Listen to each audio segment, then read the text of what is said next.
All right. We're taking all the best old school wisdom and blending it with the top new school methods to bring you the optimal coaching strategies. This is the 80-20 Baseball Podcast with Coach Bo. Welcome. It's great to have all of you with us. This episode is packed. We will dive into part 2 of our fantastic interview with Coach Adam Sarancik. That'll be coming to you in just a moment. First, I want to touch on a few topics, an intro message that I think can be very helpful for all of us coaches. First, it's great to be here to help all of you along on your mission to be solid youth coaches, solid youth baseball parents, and even for those players that are listening, to be better youth players. Always great to be here each week. It's great to get so many emails from coaches sharing out their appreciation for 80-20 baseball and their success from using all the stuff we talk about here, as well as all the information over at 8020baseball.com. I do have a small ask. If you could just take a few minutes and leave a rating, a review for the 80-20 Baseball Podcast on your podcast app, that would mean a lot, and it's the best way to support the show. Well, that and forwarding the link to this show to a good friend or two. Much appreciated. Can't believe it's already been 5 years since we started 80-20 Baseball. The podcast is at about year 4. Now, this podcast is for those of you that appreciate the 80-20 principle and its usefulness, not just in baseball, but in all areas of life. By the way, I heard the 80-20 principle brought up 4 more times in 4 different places in just the past week, all saying great things about its effectiveness, giving it praise. That makes 7 times in the past 2 weeks. 7 different people have mentioned or talked at length about how they use the 80-20 principle to guide them more efficiently to success. This podcast is for all of you that are high-level thinkers and high-level prioritizers. It's for those of you that understand that the world and life revolve around trade-offs, and we're okay with that. And in fact, we are going to leverage this truth, the truth of trade-offs being everywhere in life, to become better coaches much faster. This podcast is also specifically for those of us who understand that youth baseball is very different in many ways in many key areas from college and pro-level baseball. And for those of us who embrace that and seek to optimize this reality. Lastly, this podcast is designed for coaches who want a faster paced podcast that cuts out much of the dead air and filler and want quality information in a more efficient manner, because all of us, our lives are busy, full of many activities, outings, work, people, family members, friends, taking care of our health, getting sleep. So let's not waste time getting better. That's what this podcast is here for, to get us all better efficiently. So one difference between old school and new school. Now, the intro from Donald, who did my intro, man, Donald has a good voice, doesn't he? The intro message and the outro. And it says we're not about the old school, the new school, just trying to find the best way. Though I think it's important to understand old school, new school, the differences, and how not to get partisan and caught up in being one or the other, but rather just being great baseball coaches. One of the flaws I see with the new school approach, typically younger coaches sharing out information, it's kind of that chasing new things, shiny objects, MO, and they're more likely to be looking to add new things from different angles. For example, it seems to me that the new school approach as an online presence is prioritizing the filling up of people's feeds. Posting, tweeting, emailing, a new take, a new idea, a new strategy every day. While the old school approach is a little more conservative insofar as what works, works. And there's no need to keep making content up to fill up feeds and fill up YouTube channels. It really confuses a lot. It wastes a lot of time. If you go to 8020baseball.com, my videos, the articles over there, they've stayed the same because that stuff flat out works. And the thoughts and principles behind those articles, those videos have been thought out over years and years, if not decades. And I'm not just going to rehash those articles to fill up feeds and post more things. It's more about quality content than click quantity. Hey, there's a lot of great things new coaches are putting out there, a lot of good information. I'm definitely progressive with my thinking insofar as I'm always asking, is there a better way? Or why is it we do this? But I'm not just going to be different, contrarian to be contrarian. That's not progressive. That's regressive. We chase so many things and it gets us further from what really works. So I wanted to share that quick thought about that topic or idea. Now, I was watching a football game, Colorado versus USC, about half the game this past Saturday. And I'm going to tie this in with being a youth coach or a youth parent. So the Colorado football quarterback did not throw the ball on fourth down, but rather took a sack. And the announcers were not very sympathetic. They said multiple times,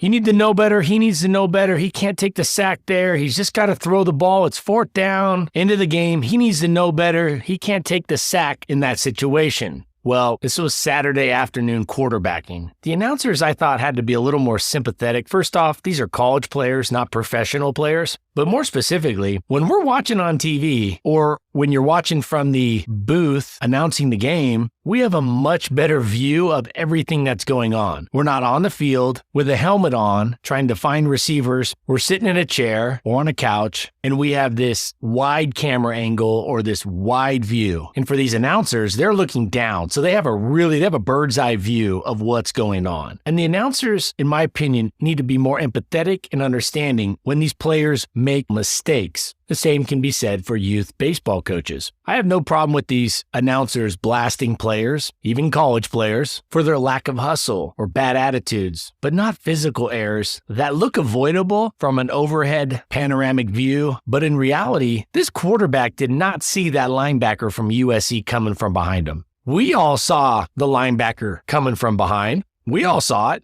We had a great angle. We had a camera angle. They had the overhead angle, the announcers, that is. The quarterback didn't have that angle. The linebacker was behind him, and it wasn't like the quarterback held the ball too long. The play developed quick, the pressure got to him fast, and the college kid got sacked before he could throw the ball. Now, as coaches and parents, we need to make sure we distance ourselves from this dialogue or this paradigm, this mindset. We need to understand that playing sports in the game at that very moment is not that easy. And it always looks more crystal clear. It always looks easier standing 100 feet back, 50 feet back, 500 feet back, watching on TV or watching with a slow motion replay. That was a specific example from a college football game that I saw, but this is something that I see in youth sports all the time, and it's something that we need to back off on as coaches and parents, and we'll be a lot better. And it goes hand in hand with addressing every physical mistake players make. One of the reasons is because we don't have all the answers. Even if we think we do, we don't. And second, we're not seeing it from their point of view, on the field, live, at game speed. So let's take it easy on these kids and players. I'm all for a firm addressing when it comes to a lack of hustle. I'm all for that. Or a bad attitude, slamming equipment, saying something to the umpire. I'm all for dropping the hammer on that. But remember, the game always looks easier from the sideline because we have a much better view, a much wider view. And also, we can think about what went wrong after we went wrong and tell ourselves that we would have done X, Y, or Z. The problem is, when it happens live, it's bang, bang. And we can sit there and try to solve what went wrong in our heads over the matter of 5 seconds, 30 seconds, 2 minutes. But kids don't have that much time to make that play. So let's be a little more patient, sympathetic, empathetic of physical errors out on the field. I had a follow-up to situational hitting. So I don't think it's a bold stance. I think when you really think about it, if you're going to be honest about situational hitting, this quote, situational hitting thing that's been around since the beginning of baseball, I'm sure. If you're really honest, if you're not tied to the belief, rather, if you truly are open-minded and you're not just stuck in your ways, and you are willing to question everything, not just to be different, but to really question it, see if there's a better way or if it's really the best way. It's really hard to look at situational hitting, especially at the youth level, much less the higher levels,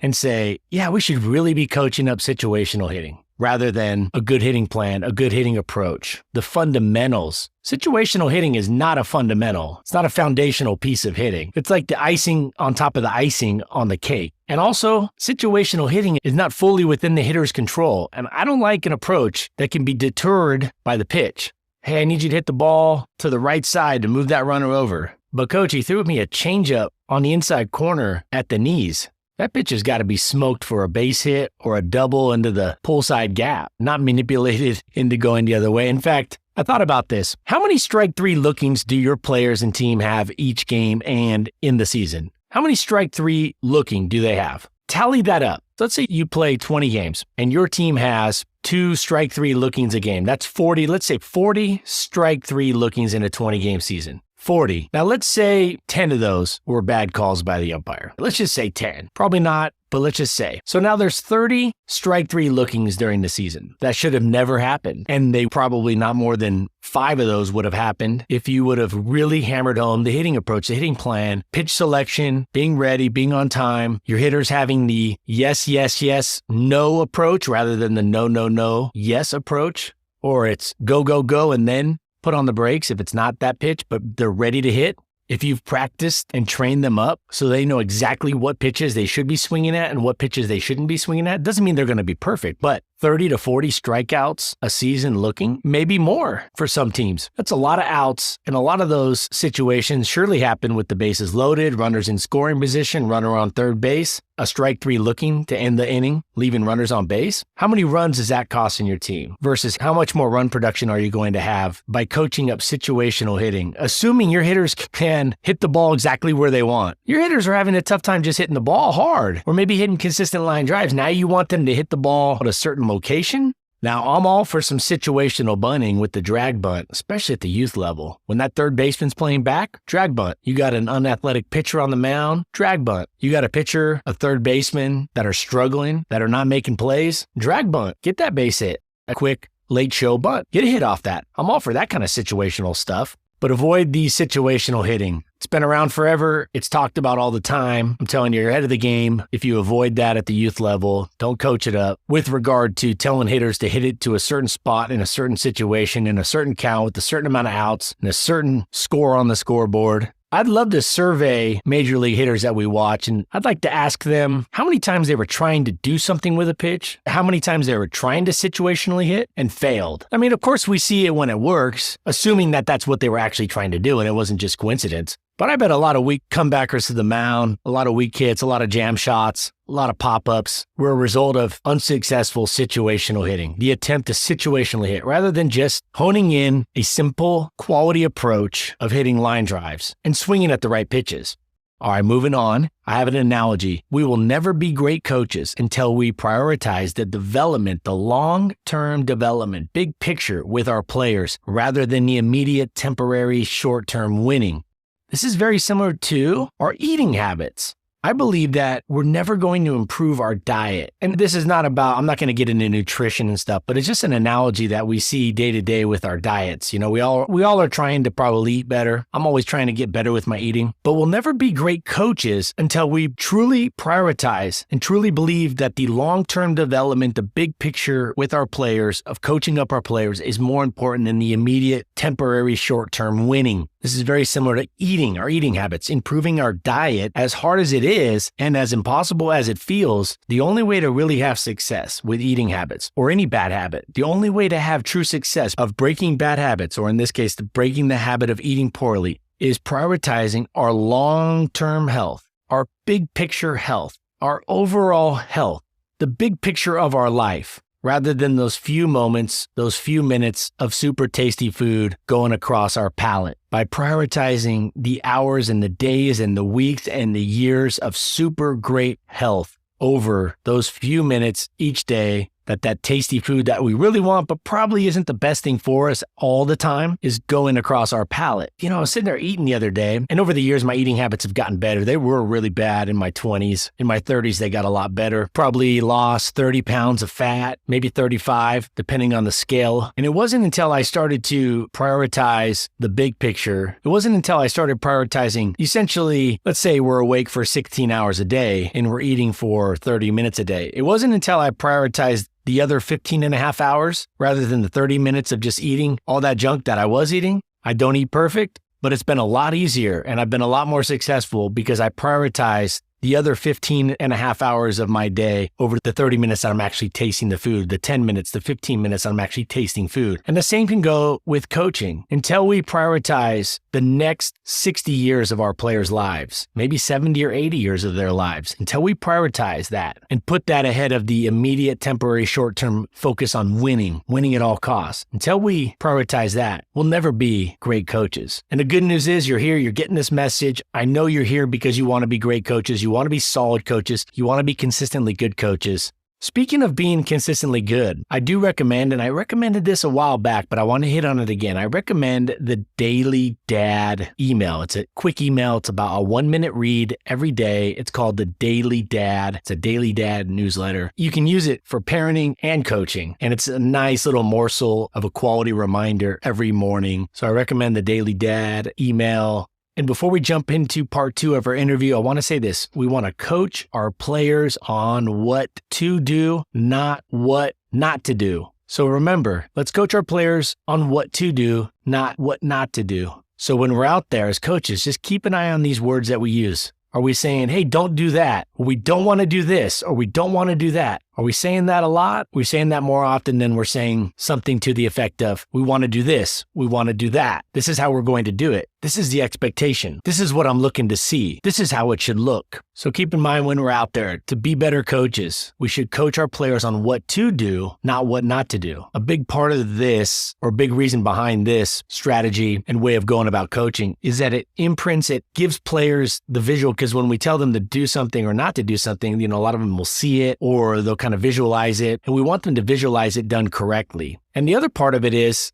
we want our players playing fast and free and not afraid. We want them running at the goal and not running away from mistakes. That's another big part of why it's good to coach that way versus the alternative. All right, now for part 2 of our interview with Coach Adam Sarancik. This segment of the interview is loaded with quality information, actionable advice, and I definitely recommend listening closely to all of it as it's packed with youth coaching and parenting wisdom. Just to note, the audio gets a little spotty here and there when we do these interviews remote, but with wisdom and experience that comes with Coach Sarancik also comes the dial-up internet. All jokes aside, this segment of the interview is solid and very enlightening. So let's get into it. It lasts about 25 minutes. So now for the interview. All right, let's dive into the role of a parent in developing a young athlete. Most of these interviews that I've done, we have questions scripted out, but I thought with you, with your knowledge and your experience, I thought it would just be good to have a nice little conversation and let you roll with it. So wherever you want to start with this, the role of a parent in developing a young athlete. So 3 categories. You can tell how I think and how I do my coaching and how I approach life and stuff. We're going to talk about general parenting outside of the sport. And then we're going to talk about what they can do in the sport, but preseason. And then we're going to talk about what they can do during the game or in the season. I'm going to try to hit the highlights without getting too far down the rabbit hole, as they say, because any one of these topics can be a show in and of itself. But these are really important things. It's challenging nowadays to be a parent and to manage kids in sports and manage a family with multiple kids in not just sports, but whatever their extracurricular activities are. But let's just stick with sports and let's talk about general parenting. The very first thing a parent has to realize is there's a saying in sports that you cannot become on the field what you're not off of it. Okay.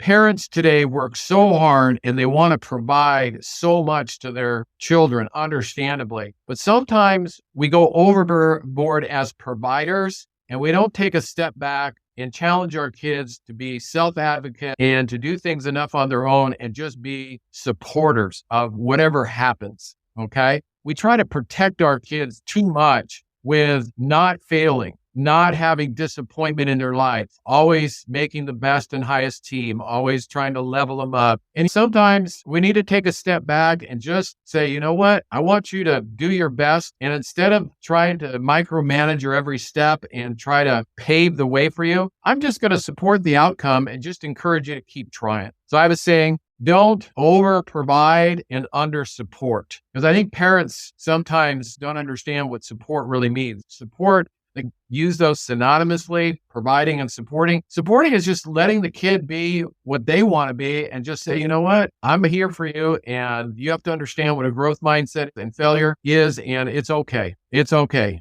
All right. You don't always have to measure up with your results. It's just your effort I'm concerned with. And those kind of character things, coaches can tell, employers can tell, whether you've been coddled your whole life or, as I say, you know the difference between a favor and a chore. Okay, taking out the trash is not a chore. It's a favor. Cleaning your room, not a chore. It's a favor. A chore is something that takes a half an hour to work up a sweat. Okay. So we coaches know at any level, there's this level kid that says, coach shows up early. What can I do to help? And that's a next level character kid.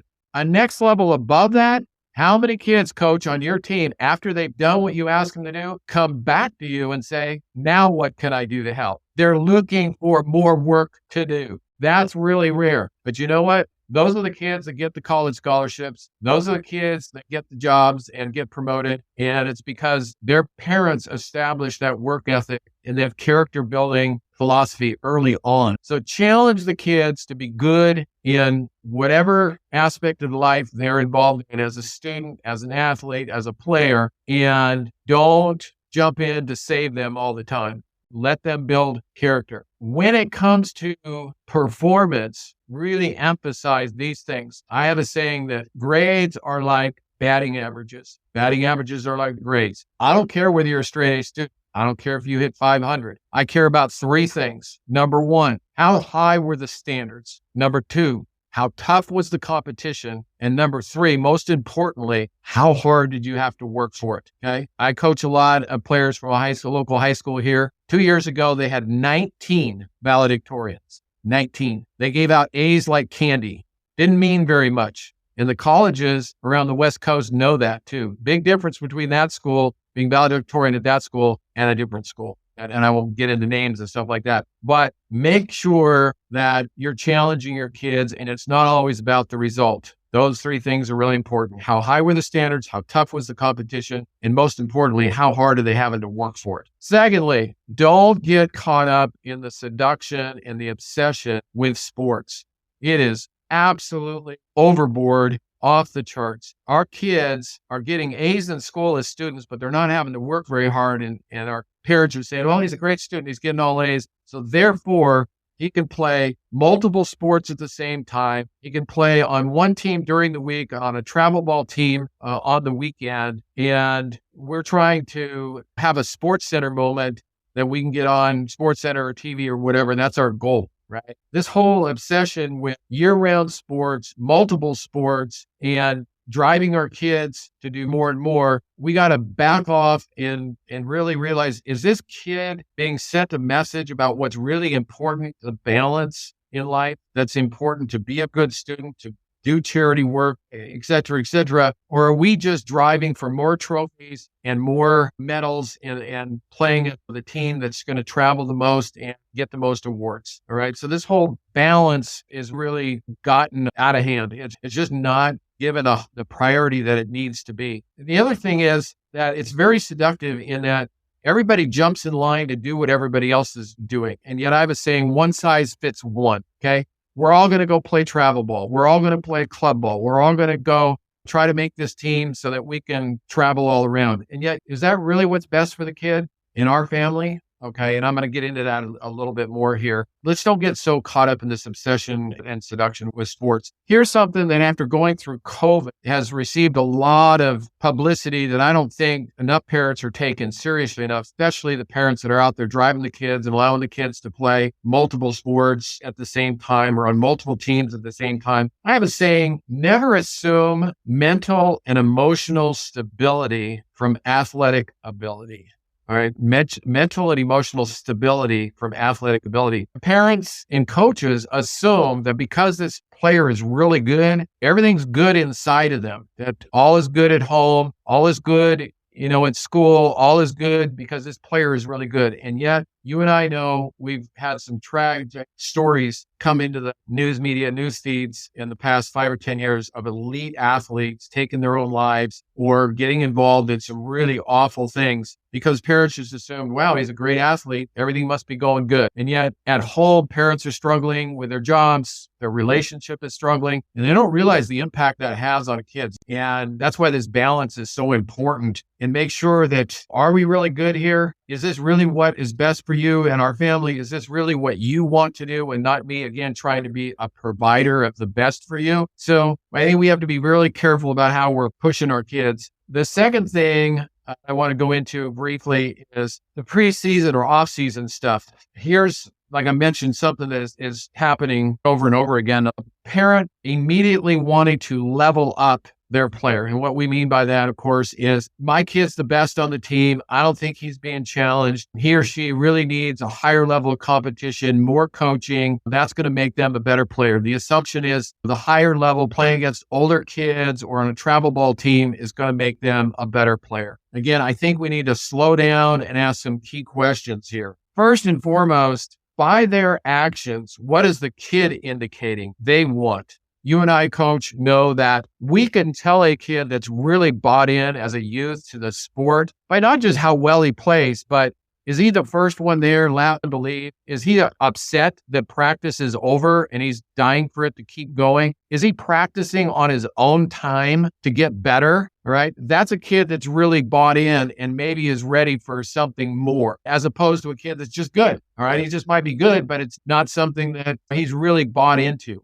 What can they handle personally and emotionally? The kid is all smiles and is all pumped when he gets a big hit, hits a bomb. How does he act on the mound when he gives up a bomb himself? What happens when he makes an error? What happens when he has to handle adversity? How emotionally is he handling that? If he's not handling it, then I'm not sure that leveling up right now is really what he needs, because emotionally he may just crumble. And yes, you want to push him. Yes, you want to challenge him, but just be really careful that they're ready for it. Watch how they're acting out at school. All right. If they're doing okay on the baseball field, but at school, we're starting to hear some rumblings about, well, he's not trying as hard in his classes, not really putting in the effort. He's getting into some discipline problems at school. We need not to add to the stress level by leveling him up and adding to the pressure. What can the family handle? Okay. This is going to be a stress on the family and all of their obligations to their other children, right? And if we're going to go play club ball, travel ball, we're going to spend X number of thousand on the kid, but what about the expenses for hotels, meals, not just for the kid, but for the family members, et cetera? Can we really handle that? I think also a lot of families overlook the alternatives that are right in front of them. Let's just say in Oregon, we have junior baseball, we have Cal Ripken ball, we've got Babe Ruth ball, we've got travel ball, club ball. We've got a lot of different options at the same age.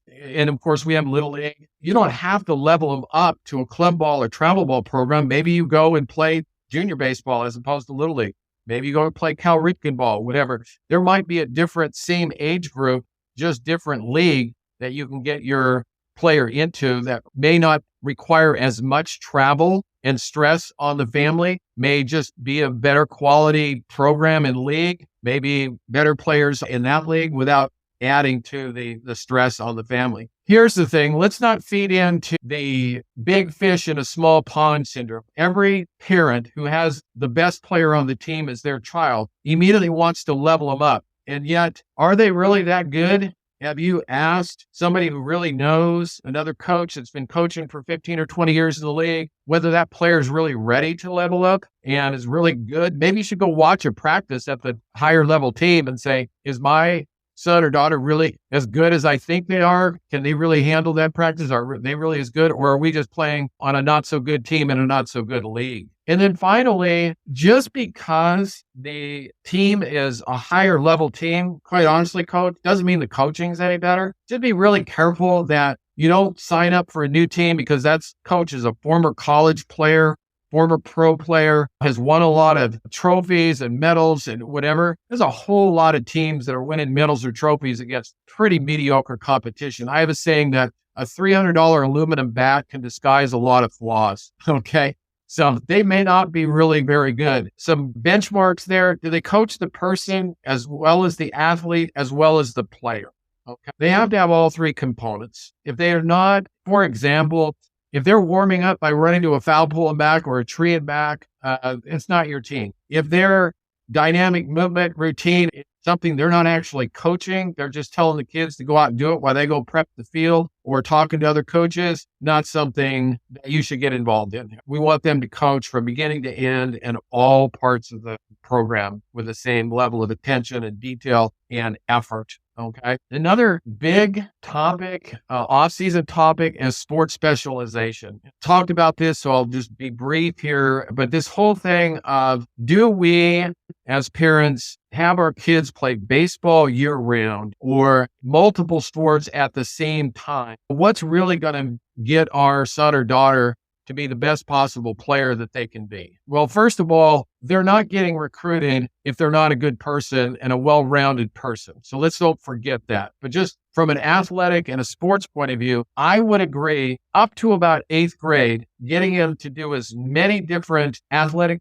things. It doesn't have to be always in an organized sport. I think that's sometimes the mistake that we make, thinking that we have to go and play soccer, football, basketball, baseball, whatever. But then get them to do as many different things to challenge their body and to learn how to move in a coordinated, synchronized manner is a key. Starting at about 8th grade, if they seem to be one of these kids that's really taken to a sport and they want to you want to try to get them to play at the highest level, you have to look at it a little more carefully about what you're going to do. It is almost never the right thing to have them play games year round. Most of the time, exposure is going to get you exposed. You're not as good as you think you are. Playing games is merely a mirror of how well your training has been, okay? So to play year-round baseball, spring, summer, fall, whatever, not the way to go. That's almost never the case. However, because most of the D1 programs, the elite ones for sure, are going to, and the transfer portal has modified this a little bit, but still, they're going to give out most of their scholarships and their scholarship offers that they're going to commit to anyway by the time the player is at best the end of the junior year. So you really only have 4 years to develop yourself as a player to get that D1 scholarship to play at the highest level. So getting in about 8th grade, you might have to take a step back and say, all right, we definitely need to take 4 or 5 months to train to get better as an athlete first. The best athletes have the potential to be the best players. So we got to train 4 or 5 months to be the best athlete. And then at the same time, we may need to hire somebody, if it's, and most of the time it's not the case, to sharpen our individual skills so that we can get better as a player. Instead of, in multiple sports may still be the right thing to do, in addition to hiring a nationally certified strength and conditioning coach who's a movement specialist to be a better athlete. Playing multiple sports may be the right thing, but I think we're looking sometimes at the wrong sports. I spent a lot of time coaching football practices, soccer practices, basketball practices. There's not as much athletic training going on there as theoretically you might think. Kids are being told what to do, run faster, push harder, jump higher, but they're really not given instruction on how to do those, how to, for example, apply and transfer forks, okay? How to load your hip, et cetera, et cetera. They're really not being given instruction individually, and they're not even getting enough playing time watching football games and stuff.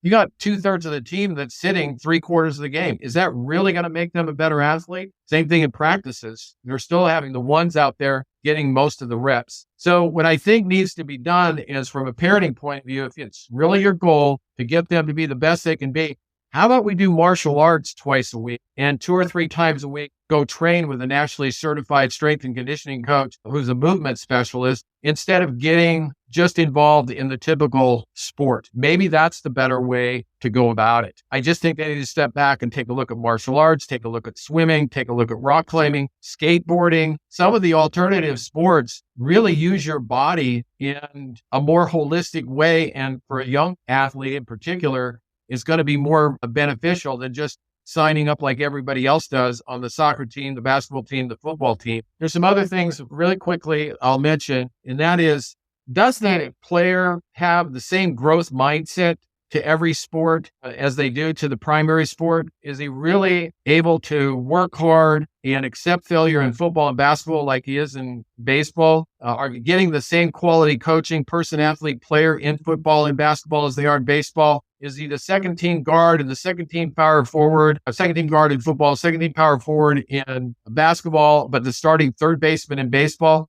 There's a whole lot of factors that really go into whether this sports specialization is the right thing. And then finally, in the off season, the athletic training, I've said before, make sure you're hiring the right trainer that's got the right credentials and the right experience, and make sure that they functional demands of your sport. They should constantly be asked, how is this drill? How is this exercise going to help me in my sport? And then once you've hired that person, just step aside and let that person do what you've hired them to do. Now, at home, does that mean you can't do anything? Well, no, absolutely. You can work on form at home without the weight, for example, to make sure they're continuing to work on the form. You can emphasize nutrition, not just for the athlete, but for the parents and the whole family. You can make sure that their pre and post mobility, stability, movement prep routines and cool down routines are being given the priority that they should be, because sometimes you go train with somebody, it's a 50-minute program and they've got the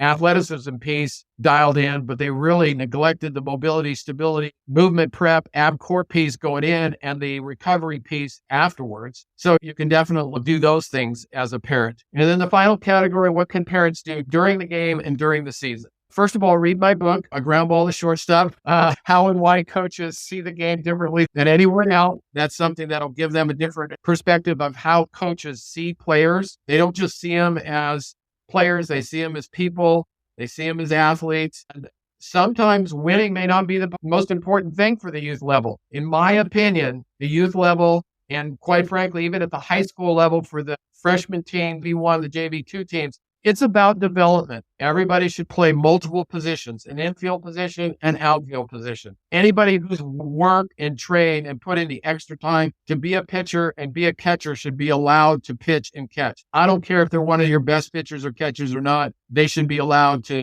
train to those. They're going to develop as people and as athletes so much more if you give them the opportunity to put in the extra time to be good pitchers and catchers. So it's a development thing. The parents need to step back and say, okay, so-and-so, it may not be our 1, 2, or 3 when it comes to pitching, but you know what? He deserves to pitch. You and I, coach, have seen a ton of 3s and 4s be 1s and 2s in high school just because somebody believed in them as a youth player, right? You've got to be versatile. When you're trying to make the varsity team, 2 things you got to do. You got to hit and you got to be versatile, because if you can hit, they're going to find a place for you to play. So in your youth, you need to play multiple positions and have the confidence that wherever the coach puts you, you can play. For whatever players are listening out there, the answer to the question, anytime you're asked, whether it's at a showcase or to make a team in school or whatever, what position do you play?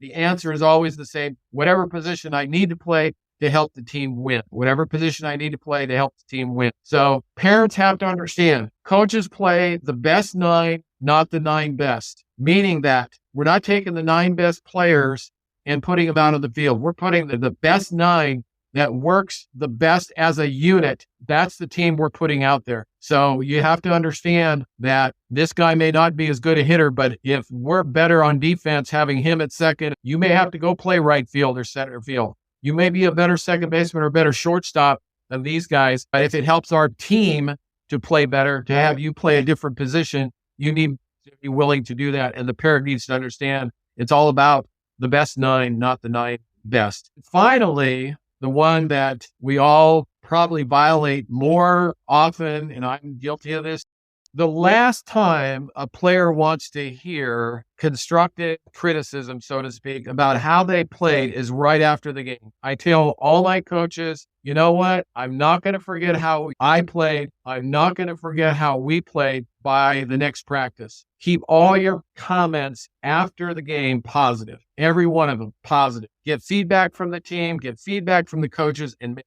everything positive. If you're a parent, just remember what it was like when you were a player riding home in the car. You did not want to hear from mom or dad about what you could have done better. You're already hard enough on yourself, right? You're already hard enough on yourself. So keep it positive, keep it short, and save the coaching and the teaching for tomorrow or another time. Okay. And you'll get your player a lot happier. Okay. So, and that was a lot. Sorry about that, but that's the role of a parent in development. That's gold right there. I got 20 bullet point notes here, and I've already read a lot of your stuff. Now, I'm going to hit on one, and we'll dive into the last topic. You play the best 9, not the 9 best. Now, I don't want to dive too far into this because it is the major leagues, but it really makes me think of the Padres versus the Dodgers. The Padres, maybe have the 9 best, but they don't have the best 9. And I called it out a couple years ago. I said, hey, they're getting a lot of good players, but I said, I don't know. I'm not sold. I wasn't sold. I got on this podcast. I'm on record, and I don't know Manny Machado personally, but I just watched him play with his teammates, and I didn't get a good vibe. I've also years ago told my best friend who's a season ticket holder of the Angels, I said, I like Mike Trout as a player. I don't know if he's elevating his team like most leaders do. I know he's a stud. I know he generates runs, and his WAR is off the charts, and he'll go down as one of the greats. I know his team around him has been really bad, but even then, I didn't see him lifting his team when I'd watch him really close. So it's not the 9 best, the best 9. And I always say, don't fall for the talent tease. I love your quote, don't over provide and under support. Just recapping real quick. You're more concerned with the effort. I love that. Just the effort, not necessarily the result, but the effort towards the process. I really like how you said, don't get caught up with the obsession of sports, overdoing it. I had this talk this morning when I was talking to that dad at the school. And he said, you know what? My main focus is making sure we balance it for my 2 sons. They play baseball, but we go skiing. And I mentioned to him what you said. I mentioned jiu-jitsu. And I think getting a strength and conditioning coach once a week or getting on a plan from a strength and conditioning coach, that's huge.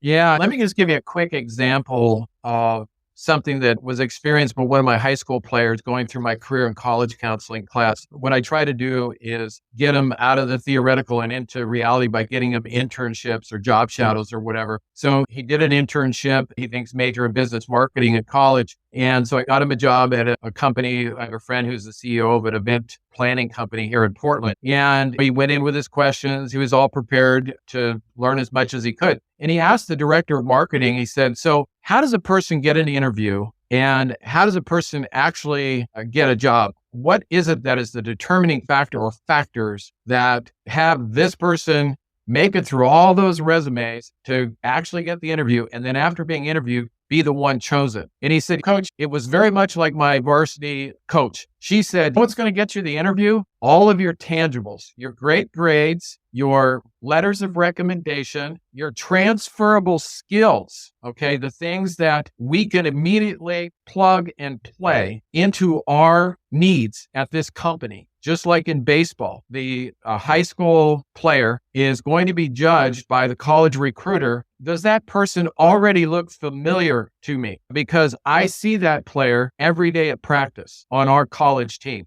So all I need to do is pick, plug, and play, and I can see that guy playing for us. That's going to get you considered as a college athlete. That's going to get you the interview. But Coach, you know what she said when I asked her, well, then how do I actually get the job? She said, that comes down to character. Can I see you and who you are as a person fitting in with our team? Can I see you and your personality meshing and gelling with our team? And he says, that's the same thing in baseball or in sports. Your college coach is going to say, okay, I've gone through all of these showcases, area code games, whatever, throughout the whole country. And I've got 3 shortstops that I really like, who throw the baseball, field the baseball, hit the baseball well. Who am I going to give the scholarship to? It's that person whose character, whose intangibles rise to the level that I know will fit with our team. And that's the same thing that the person said who is the director of marketing. Your tangibles will get you the interview. Your intangibles going to get you the job. Awesome. All right. That's going to wrap up part 2 of our interview with Coach Adam Sarancik. Part 3 next week. And part 3 may very well be the best of all of them. So be sure to check in next Tuesday when the next episode of the 80/20 Baseball Podcast Youth Coaching Masterclass comes out. I will also share out a specific example with all of you of how I have used the 80/20 principle over the past month and the success that's come from it. Has to do with sports, has to do with coaching, and how this is the same approach we can all use to get our players better, faster. Also head over to 8020baseball.com, grab your free drill design guide, and leave a review, a quick review rating for this podcast to help support us. And until next week, take care of your health, your families, those close friends, and take this information out to the field and put it into action, or get it ready to put into action. Put it into your plans, talk it over with other coaches, other friends of yours, so you can fine tune it for the upcoming season. And until next week, adios. This has been the 80/20 Baseball Masterclass. Take it to the field.